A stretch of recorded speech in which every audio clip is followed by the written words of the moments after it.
On s'en va rejoindre José Cloutier au plateau Banque Nationale. Que ça va bien, quel bonheur d'abord d'être là. Vous savez, à mes oreilles, le mot arthrite, ça sonne vieux. À tort, bien sûr, parce que j'ai appris que cette maladie frappait aussi en bas âge. Pourquoi, comment cela se vit au quotidien? Des questions qu'on va aborder dans un instant. Vous savez, Nathalie Belouin souffre d'arthrite juvénile. Elle avait un rêve, elle caressait un rêve, soit celui d'avoir un enfant. Eh bien, grâce à toute une équipe du CHUS, elle a pu réaliser ce merveilleux rêve. Voici l'histoire de sa petite famille.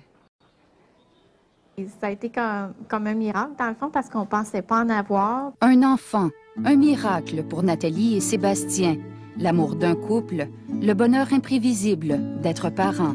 Docteurs et spécialistes ont contribué en réussissant à contrôler la maladie de la jeune maman, l'arthrite juvénile. Dans le temps, je ne pouvais vraiment pas en avoir parce que de un, j'aurais pas été capable de le porter, il aurait été trop pesant pour moi. Parce que quand j'ai commencé mes nouveaux traitements en 2001, je suis redevenue mieux, dans le fond, là, avec la médication puis tout ça. J'ai comme eu le OK là, pour aller vers ce projet-là. Puis, c'est ça. Fait que là, on a arrêté la médication graduellement. Ça a été difficile, là, mais ils ont rajouté de la cortisone avec ça parce que ma médication, je ne peux pas la prendre pendant que je suis enceinte. Puis, ils menaçaient même de me retourner sur la médication parce que ça n'allait pas bien. C'est vrai qu'on avait des délais assez serrés pour que fallait que ça marche. Puis, Si en septembre, je tombais pas enceinte, c'était clair là, que le projet était à l'eau. Je nous ai toujours vus, moi et Nathalie, comme étant une équipe. On travaille ensemble. Il y a des tâches dans la maison qu'elle n'est pas capable de faire, je m'en occupe. J'essaye de la supporter le plus possible. La grossesse, c'était la même chose. Il fallait vraiment que je l'accompagne là-dedans, d'être là comme support surtout pour elle. Elle était tellement belle enceinte. La volonté, conjuguée au travail acharné de l'équipe médicale, a permis de mener à terme la grossesse de Nathalie. Puis il y a des médicaments qui affectent moins de liquide amniotique. C'est ça qu'il fallait vérifier souvent. Parce que dans le fond, tous les médicaments qui n'étaient pas bons pour le fœtus, on les avait déjà arrêtés. Fait que ça a bien... il n'y avait pas de risque comme tel. Le gros risque qu'on ne savait pas, c'était mes os, comment ils allaient réagir, parce que je veux pas, le bassin rouvre. Puis moi, j'ai déjà comme de l'ostéoporose dans les hanches. Fait que c'était tout le point de vue hanche qu'on ne savait pas trop. C'était pour ça qu'on avait planifié une césarienne pour pas que j'accouche naturelle, parce que ça aurait pu carrément peut-être casser ou déplacer la hanche. J'étais rassurée sur toute la ligne. J'ai même pas vécu là, de nervosité dans la grossesse, dans l'accouchement. Je pense qu'il faut croire en nos rêves. C'est ça qui est le plus important. Il faut prendre le temps de bien se renseigner. Nous, on a été super bien entourés. On a eu des équipes de médecins vraiment incroyables pour nous permettre de réaliser notre rêve à nous. À l'hôpital, tout se déroule bien. Maman et petit Antonin se portent à merveille. Et papa aussi. Puis là, à un moment donné, moi, je n'étais plus capable. Je pleurais, là. J'étais tellement contente. Là. On se regardait tous les deux, puis on pleurait, là. Quand on l'a entendu là, pousser son premier cri, là, ça a été là, la boule d'émotion. Moi, je voyais plus rien. Là. Tout le monde est capable, on trouve le moyen, puis l'enfant, il s'adapte à toi. Antonin, quand je le prenais, puis il était bébé, on aurait dit qu'il se forçait pour s'avancer parce qu'il savait que j'avais de la difficulté à passer mes mains en arrière. Moi, je pense que les enfants ont une capacité d'adaptation qui est énorme. Ils apprennent 4 fois plus vite que nous autres. Malgré une légère recrudescence de la maladie, jamais Nathalie ne reviendrait sur sa décision de fonder une famille. Je suis pas revenue celle que j'étais avant l'accouchement. Bien, pas avant l'accouchement, avant la grossesse. Là. Ouais, c'est pas le top shape que j'ai déjà eu.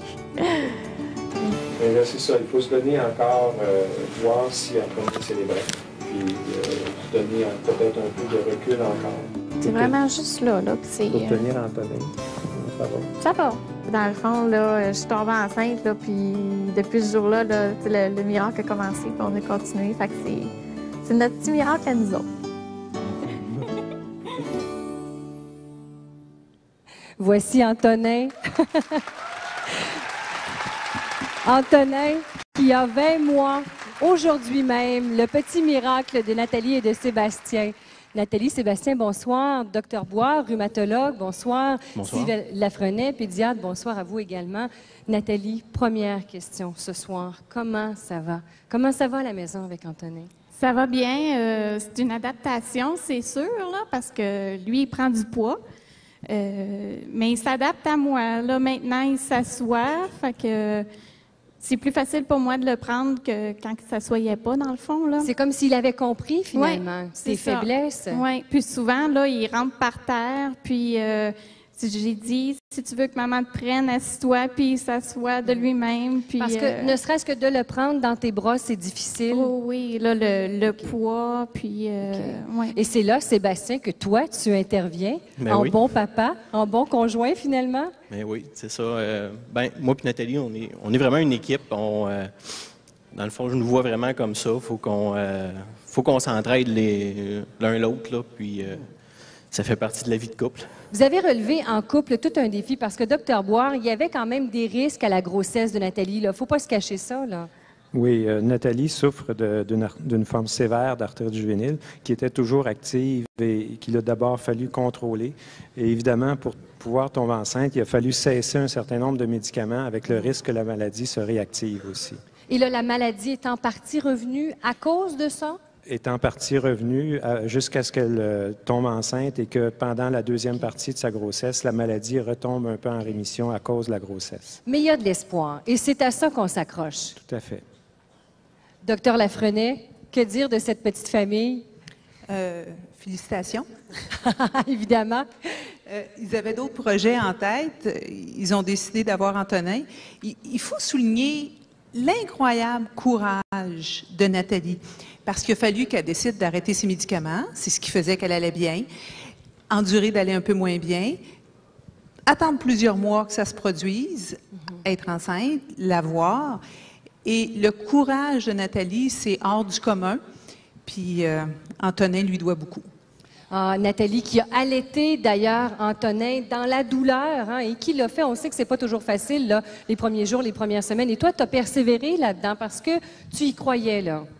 Oui, c'est sûr. Ils disent tout le temps, là, les 3 premiers mois, c'est ce qui est important.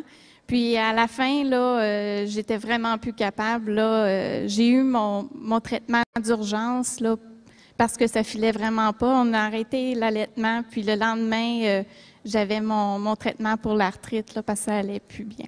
Bien, bravo pour ce courage et on s'accroche à l'espoir, évidemment, et surtout, que de bonheur à vous tous au quotidien. Merci d'avoir été avec nous.